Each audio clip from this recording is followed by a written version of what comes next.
मेरे तमाम अहले वतन को सुफियान अहमद का सलाम। दोस्तों, मुझे और मेरे फेसबुक पेज को फॉलो ज़रूर करेंगे और हमें सपोर्ट भी करेंगे। फेसबुक पेज का लिंक दे दिया जाएगा जिसका title name self dependent foundation है। भीगी पलकों, थके दिमाग और मजरू इंसानियत के जज्बे के तर्जुमानी करने वाला मेरा और आपका हिंदुस्तान इतना अकेला हो गया है। यह पहले अपने फरिजंदों से छुप छुपा कर सिसकियाँ लिया करता था। यह कितना रोया, इस कदर अक्स बहाए हैं कि अब आंखों से आंसुओं की जगह कतरा कतरा लहू बन करके टपक रहा है।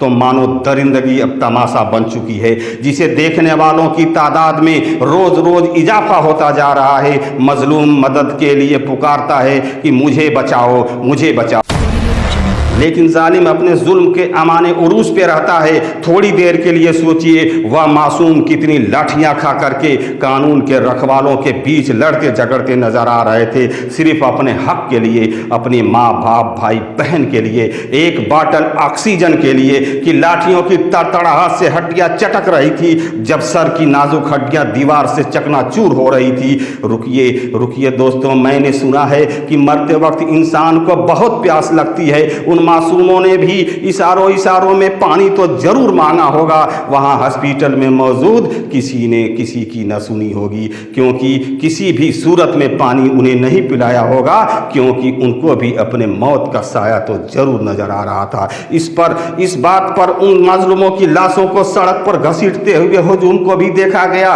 कहीं बाप ने बेटे को, कहीं बेटे ने बाप को, कहीं माँ ने बेटे को, तो कहीं भाई ने बहन को, कहीं बहन ने भाई को। दिल दहला देने वाला वो मंजर था। इस मंजर को जब देखा तो बेसाख्ता आंखों से आंसू निकलते थे और फिर उन्हीं लाशों को 100, 200, 500, हजारों संख्या में लाइन की कतार में भी लगते देखा गया। वो चैन से सो रहे थे शहर बेचकर, कोई सुहाग बचा रहा था जेवर बेचकर। बाप ने उम्र गुजार दी घरोंदे बनाने में, बेटे उन्हीं की सांसें खरीद रहे थे वही घर बेचकर। बर्बाद हो गए कई घर दवा खरीदने में, कुछ लोगों की तिजोरी भर गई ऑक्सीजन बेचकर। चिता की आग की देने के लिए लकड़ियां कम पड़ रही थी, लकड़ियां कम पड़ने की वजह से लाशें भी सड़ने की कगार पर आ गई थी।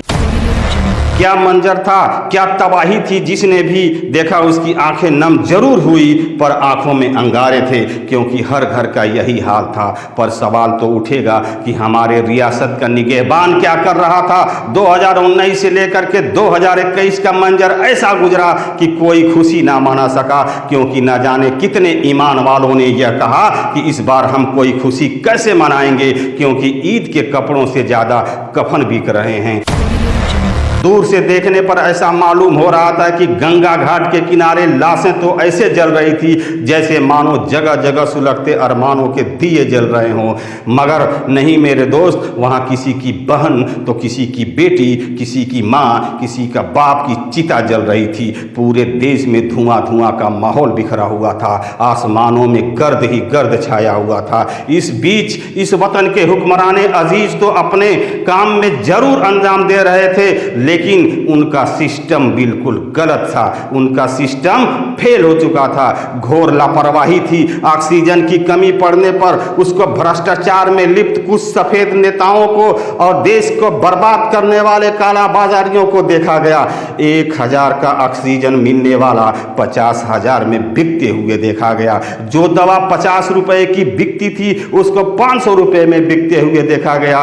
पूरी तरह भ्रष्टाचार का आलम था। इसमें कुछ सफेद पोश नेता और कुछ वतन के निगहबान लुटेरों ने इस महामारी के दौर में अपनी जेब भरने से बाज नहीं आ रहे थे। गरीब भूख से मर रहा था, सड़कों पर तड़प तड़प कर मातम कर रहा था, और देश के मानिंद सफेद पोष नेतागण अपनी टीआरपी बढ़ाने के चक्कर में टीवी पर बैठकर डिबेट पर डिबेट करते नजर आ रहे थे। उधर हजारों हजार की तादाद में गंगा में लाशों को तैरते हुए भी देखा गया।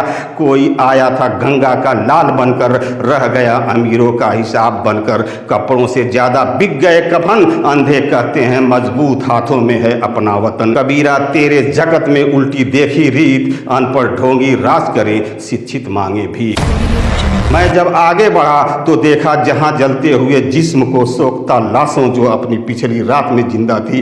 कोई फोन पर अपनी माँ को तसल्ली दे रहा था कि वही अपने शरीके हयात को, शायद कोई मसीहा आएगा हमें उस दुनियावी जहन्नम से निकाल दे। कुछ लाशों के ढेर पर बच्ची अपने बाबा का जिस्म तलाश कर रही थी। वो बेटी जिसकी डोली उठने से पहले उसके बाप का डोला उठ चुका था, उनकी चीख पुकार से लहू बोल रहा था कि कब थमेगा यह खेल तमाशा, कब थमेगा यह वबा महामारी का दौर। सवाल ये पैदा होता है आखिर कब तक इन रगों से फूटने वाला लहू का मातम दिखाई देंगे।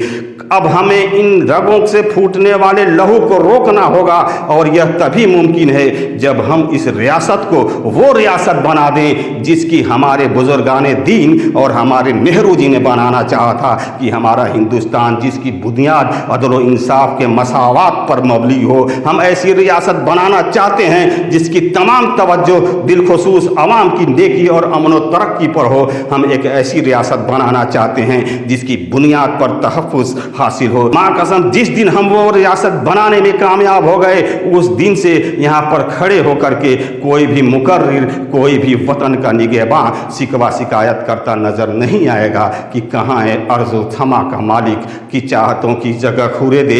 हवस की सुर्खी रूहे बसर का हसीन गाजा बनी हुई है। कोई मसीहा इधर भी देखे, कोई तो चारा घरी को उतरे। उफक का चेहरा लहू में तर है, जमीन जनाजा बनी हुई है, जमीन जनाजा बनी हुई है।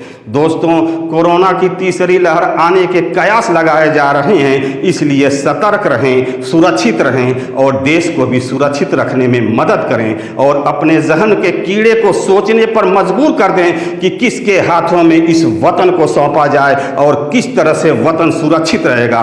और साथ साथ हमें सपोर्ट करने के लिए इस वीडियो को शेयर करें और self dependent foundation Facebook page हमारा आपका है, इसे फॉलो और लाइक ज़रूर करें। अपना ख्याल रखें। जय हिंद, जय भारत।